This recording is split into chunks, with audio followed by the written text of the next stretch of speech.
Me diz uma coisa, você costuma trocar letras quando escreve? Às vezes coloca uma palavra pela metade, ou até mesmo nem consegue depois entender o que escreveu? Pois é, isso acontece e o problema pode estar lá na infância. Quem conversa com a gente sobre esse assunto é a psicopedagoga Maria Carolina Lolli. Tudo bem? Tudo bem, Elaine? Prazer estar aqui. Bem-vinda novamente. Obrigada.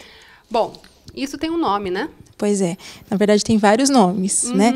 Dependendo do tipo de troca, dependendo do tipo de dificuldade, a gente chama de alguma coisa.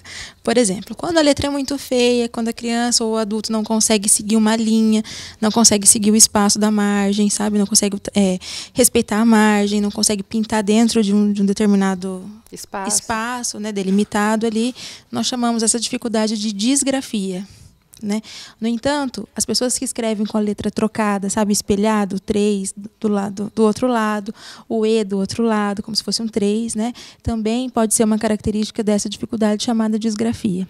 Agora, deixa eu já te perguntar. Sim. Por exemplo, escreve torto mesmo quando tem linha? Isso também. Pode ser Porque às vezes quando sinal... você pega uma folha em branco e escreve, não fica tão retinho, Sim, né? mas pode ser um sinal da disgrafia. Então a gente fala assim, que a disgrafia ela é mais conhecida genericamente como a letra de médico. Sabe aquela letra muito feia que você não consegue entender? Às vezes você está escrevendo uma coisa em casa, lá de repente você precisa pegar esse papel de novo para ler e você não consegue identificar o que você mesmo escreveu. E isso pode ser a disgrafia. E tem pessoas que utilizam dessa dificuldade aí, né, como uma fuga e escrevem de maneira errada mesmo, mas para camuflar o erro. Então, por exemplo, não sabe se a palavra é com S, com Z, com C cedilha, né? Então escreve alguma coisa que parece os 3, para daí... Acha uma forma. Para não aparentar que está errado. Entendi. Né? Pode ser um sinal da disgrafia. Isso já é percebido logo na primeira infância.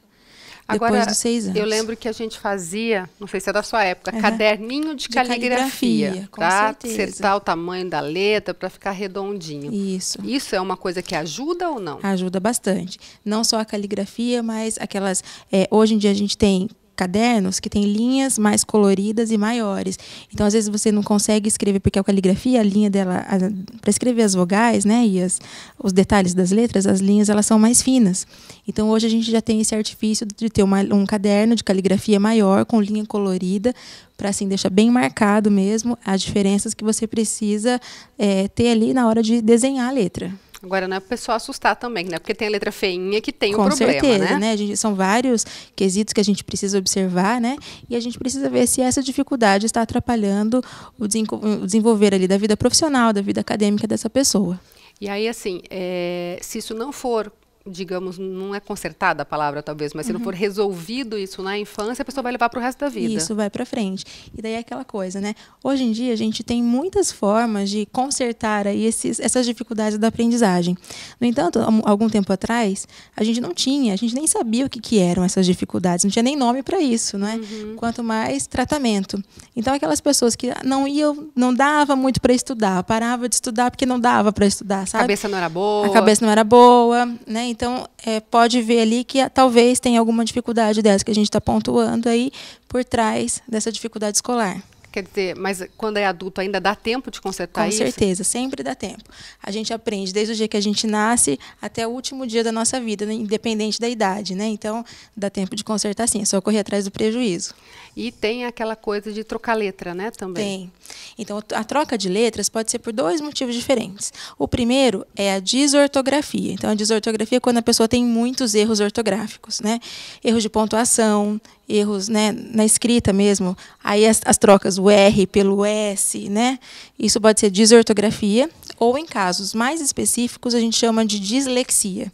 A desortografia é pela falta ali na alfabetização, né? Faltou um pouquinho mais de cópia, faltou um pouco mais de leitura para a criança chegar no nível alfabético que a gente fala, né? Escrever ortograficamente correto. E a dislexia já é um pouco diferente, é um problema de origem genética, então alguém na família vai ter também o problema. Geralmente a parte paterna ou a parte materna alguém tem, os parentes mais próximos, pai, mãe ou irmão, né? E daí, na dislexia, são algumas trocas específicas. Por exemplo, a pessoa troca, na hora de escrever, o F pelo V, o T pelo D, o C pelo G. Por causa do som das palavras? Por conta do som. Então, assim, e a dislexia, as pessoas, elas usam muito a memória. Então, elas decoram o jeitão que escreve a palavra. Então, ela começa a ler uma coisa e ela tenta adivinhar aquilo que está escrito depois, porque ela meio que decora. né? Então, ela não vai até o final na leitura. A dislexia, ela não é um problema de escrita, ela é conhecida como um problema de leitura, na decodificação ali das letras com os sons e o seu significado. E tem como melhorar isso? Tem. Então, a dislexia ela é um pouco mais séria, porque ela precisa de um trabalho mais contínuo. Hoje em dia, a gente tem um método específico para trabalhar com a dislexia, que é chamado de panlexia, que é tipo como se fosse uma realfabetização. Então, nós trabalhamos letras por letra, então vogal por vogal, consoante por consoante, para a pessoa aprender o som e a correspondência daquele som com determinada palavra, né? Então, para daí fazer essa assimilação. Isso, para corrigir esses erros aí. Agora, uma coisa que acontece, eu acho que eu não tenho dislexia, mas uma coisa que acontece, por exemplo, na hora de digitar, inverter letras. Isso sim, é só desatenção mesmo. Isso é um problema visomotor que a gente fala, né? Então, como você às vezes não está percebendo, não está olhando para o teclado do computador, às vezes você pode trocar.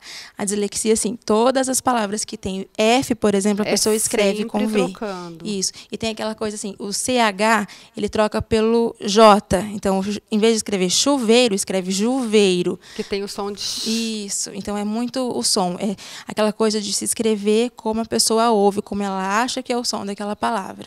Que no comecinho é mais ou menos Sim. isso, né? Quando aprende a escrever, a gente meio que vai deduzindo as coisas até chegar à alfabetização, isso né? Isso mesmo. E daí, assim, a dislexia, sabe aquela coisa da criança de 2 anos, saber ler a garrafa, um emblema, uma marca? Fala, nossa, a pessoa está lendo o nome do brinquedo, assim, não é que ela está lendo, é que ela decorou o jeitão, as formas, né, o símbolo, o desenho. A pessoa que tem dislexia, ela faz justamente isso. Na cabeça dela, ela acha que ela tem que decorar as coisas. Então, por exemplo, se você tem um livro que tem várias figuras relacionadas ao texto que está escrito ali, essa criança ela sabe te responder tudo. No entanto, se você trocar as figuras, colocar uma figura que não tem nada a ver, não tem ligação nenhuma com o texto, ela não sabe nada, porque ela é muito de decorar desenho. Então isso atrapalha na leitura e na escrita. Também, porque como ela não sabe, não consegue ler, ela também não vai conseguir interpretar aquilo ali e, consequentemente, vai escrever errado também. E consegue, tipo, ir sobrevivendo na vida adulta, mas vai ter dificuldade depois na hora de interpretação. Vai ter bastante dificuldade na hora de interpretar e na hora de escrever ou ler sozinho. Então, por isso que precisa tomar um cuidado ali. Às vezes a pessoa que fala assim, não consigo entender quando eu leio um livro, pode estar... Pode ser, principalmente se a pessoa apresenta recorrentemente essas trocas, né? Então, o F pelo V, o T pelo D, né? Então, o C pelo G. Né? E aí é um psicopedagogo que Sim. pode ajudar a trabalhar isso. O psicopedagogo e a fonoaudióloga. Geralmente o trabalho é conjunto, né? Precisa desses 2 profissionais. E nesse caso também vale na vida adulta procurar ajuda. Com certeza, a gente descobre muito. Porque como antigamente não tinha tratamento, não tinha nem diagnóstico para isso específico, né? Então pessoas que hoje são profissionais renomados, inclusive, são disléxicos e descobrem depois, porque tem muita dificuldade para estudar, para escrever sozinho, né? Então procura o profissional, de repente, opa, sou disléxico. Então, tem jeito, sim, de corrigir. E não é porque a pessoa recebe um laudo de dislexia que ela vai ser um fracassado. Não é isso. Tem como acertar, Com né? certeza. E também não dá para usar isso como desculpa, né? Não, de jeito nenhum. Justamente, quando recebe um diagnóstico como esse, aí sim, quanto mais trabalho é feito e quanto menos, né? Quanto antes a gente corre atrás desse prejuízo, mais sucesso essa pessoa vai ter, melhor vai ser o prognóstico. E o pessoal brinca às vezes, não estou entendendo esse texto, eu sou disléxico. Isso, não pode brincar com isso, não, né? Porque é sério, né? Demanda um tratamento específico, demanda da ajuda de um profissional.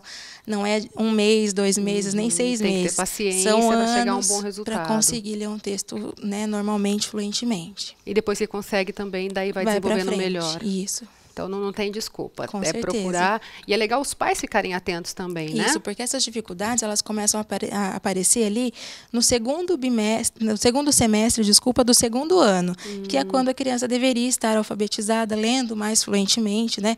Conhecendo os sons das letras e sabendo desenhar bem as letras. Legal. Né? Então, nessa fase. Atenção, pais. Isso mesmo. Obrigada mais uma vez pela participação.